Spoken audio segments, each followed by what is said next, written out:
दोस्तों, महाभारत का युद्ध तो सबको याद ही होगा। इस युद्ध को इतिहास के सबसे बड़े युद्धों के रूप में देखा जाता है, जिसमें कई बड़े बड़े योद्धाओं ने भाग लिया था। श्री कृष्ण की एक अक्षौहिणी नारायणी सेना मिलाकर कौरवों के पास 11 अक्षौहिणी सेना थी, तो वहीं पांडवों ने 7 अक्षौहिणी सेना एकत्रित कर ली थी।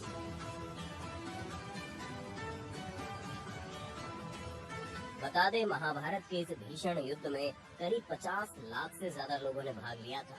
लेकिन क्या कभी आपके दिमाग में ख्याल आया है, इतने बड़े युद्ध के दौरान उन योद्धाओं का भोजन कौन बनाता था और इतने लोगों के भोजन का इंतजाम होता कैसे था?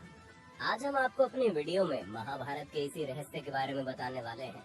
तो चलिए और देर न करते हुए वीडियो को स्टार्ट करते हैं। दोस्तों, कुरुक्षेत्र की भूमि पर कौरवों और पांडवों के बीच इस दुनिया का सबसे भयंकर युद्ध हुआ था,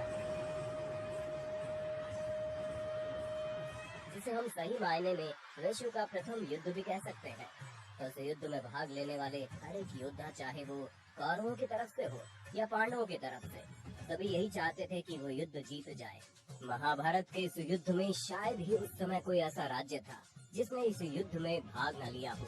भारतवर्ष के समस्त राजा या तो कौरव या फिर पांडवों के पक्ष में खड़े दिख रहे थे, लेकिन श्री बलराम और रुक्मी ये दो ही ऐसे व्यक्ति थे जिन्होंने इस युद्ध में भाग नहीं लिया था।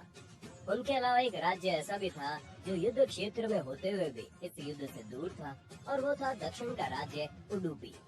महाभारत में वर्णित कथा के अनुसार जब उडुपी के राजा अपनी सेना सहित कुरुक्षेत्र पहुँचे तो कौरव और पांडव दोनों ही अपने अपने पक्ष में लाने का प्रयत्न करने लगे। लेकिन उडुपी के राजा बहुत दूरदर्शी थे।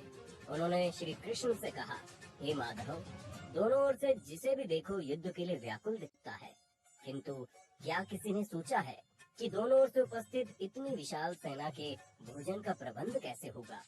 तब इस पर श्री कृष्ण ने कहा, महाराज, आपने बिल्कुल सही सोचा है। आपके पास इसकी कोई योजना है? अगर ऐसा है तो कृपया बताएं। उसके बाद उडुपी नरेश ने कहा, वासुदेव, सत्य तो यही है कि भाइयों के बीच हो रहे इस युद्ध को मैं उचित नहीं मानता, इसलिए इस युद्ध में भाग लेने की इच्छा मेरी नहीं है, किंतु ये युद्ध अब टाला भी नहीं जा सकता। इसी कारण मेरी ये इच्छा है कि मैं अपनी पूरी सेना के साथ यहाँ उपस्थित समस्त सेना के भोजन का प्रबंध करूँ।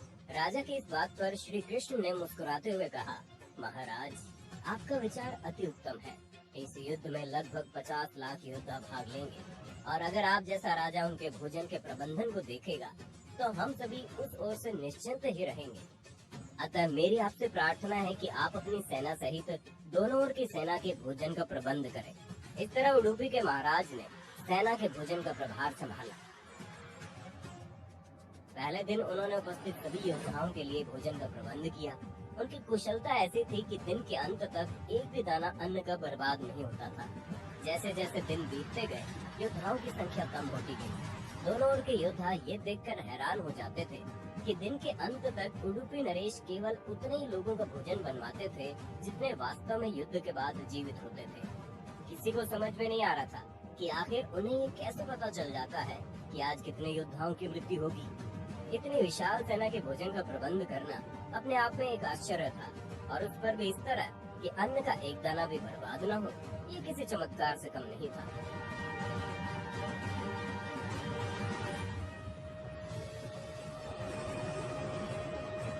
अठारहवें दिन युद्ध समाप्त हुआ और पांडवों की जीत हुई। फिर युधिष्ठिर का राज्याभिषेक हुआ। तब युधिष्ठिर से रहा नहीं गया और उन्होंने उडुपी नरेश से पूछ ही लिया कि महाराज, सब हम लोगों की प्रशंसा कर रहे हैं कि किस तरह हमने कौरवों की सेना को परास्त कर दिया, जिसका नेतृत्व पितामह भीष्म, गुरु द्रोण और हमारे ज्येष्ठ भ्राता कर्ण जैसे महारथी कर रहे थे। किंतु मुझे लगता है हम सबसे अधिक प्रशंसा के पात्र तो आप हैं, जिन्होंने न केवल इतनी विशाल सेना के लिए भोजन का प्रबंध किया, अपितु ऐसा प्रबंधन किया कि एक दाना भी व्यर्थ नहीं गया। मैं आपसे इस कुशलता का रहस्य जानना चाहता हूँ। इस पर उडुपी नरेश ने कहा, सम्राट, आपने जो इस युद्ध में विजय पाई है उसका श्रेय किसे देंगे? इस सवाल को सुनते ही युधिष्ठिर ने कहा, महाराज, श्री कृष्ण के अतिरिक्त इसका श्रेय और किसे जा सकता है? अगर वे न होते तो कौरव सेना को परास्त करना असंभव था। तब उडुपी नरेश ने युधिष्ठिर से कहा, महाराज, आप जिसे मेरा चमत्कार कह रहे हैं वो भी श्री कृष्ण के प्रताप से ही संभव हुआ है। ये सुनकर वहाँ उपस्थित सभी लोग आश्चर्यचकित रह गए। तब उडुपी नरेश ने इस रहस्य पर से पर्दा उठाया और कहा, श्री कृष्ण प्रतिदिन रात्रि में मूंगफली खाते थे। मैं प्रतिदिन उनके शिविर में गिनकर मूंगफली रखता था और उनके खाने के पश्चात गिनकर देखता था कि उन्होंने कितनी मूंगफली खाई है। वे जितनी मूंगफली खाते थे उससे ठीक 1000 गुना सैनिक अगले दिन युद्ध में मारे जाते थे। इसका मतलब ये है कि अगर वे 50 मूंगफली खाते थे तो मैं समझ जाता था कि अगले दिन 50,000 योद्धा युद्ध में मारे जाएंगे। उसी अनुपात में अगले दिन मैं भोजन बनाता था। यही कारण था कि कभी भी भोजन व्यर्थ नहीं हुआ। श्री कृष्ण के इस चमत्कार को सुनकर सभी उनके आगे नतमस्तक हो गए। दोस्तों, ये कथा महाभारत के सबसे दुर्लभ कथाओं में से एक है, जिसके बारे में बहुत ही कम लोगों को मालूम है। कर्नाटक के उडुपी जिले में स्थित श्री कृष्ण मठा में ये कथा हमेशा सुनाई जाती है।